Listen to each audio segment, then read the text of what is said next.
Did you know that when you drink a Fanta, you're actually consuming an invention of Nazi Germany?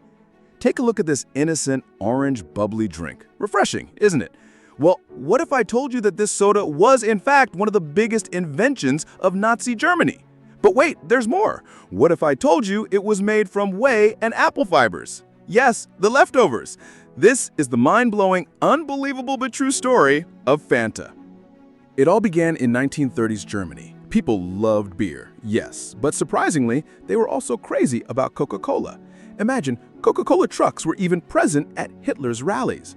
The man leading this operation was Max Keith. Keith was devoted to Coca-Cola, not just as a brand, but almost like a religion. But then, World War II broke out. The Allies imposed an embargo on Germany, and most importantly, the flow of that sacred, mysterious Coca-Cola syrup from America was cut off. For Max Keith, this was the apocalypse itself. The factories were about to shut down. The employees were staring into space. No Coke meant no life. But Max Keith wasn't a man to give up. He declared, "We will create a new drink with the resources we have." And what were those available resources? That strange, watery substance left over from cheese making, whey, and the fibrous pulp left over after making apple cider. In other words, apple pomace.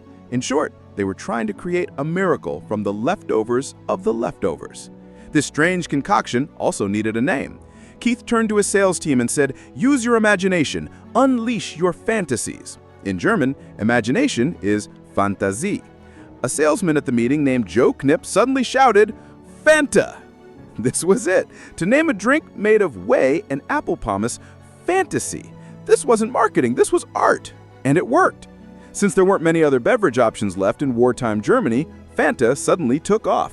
In fact, it became so popular that because sugar was rationed, people started using Fanta as a sweetener for their soups and meals. Just imagine a chicken stew with whey and apple flavors. Delicious! Before the war ended, a full 3 million cases of Fanta were sold. Max Keith had saved his company.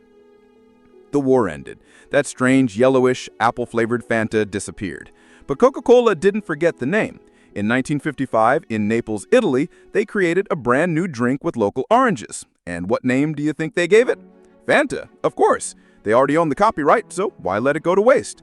So the only thing today's orange Fanta has in common with its whey-based ancestor from Nazi Germany is the name. Coca-Cola hoped to make people forget this dark past.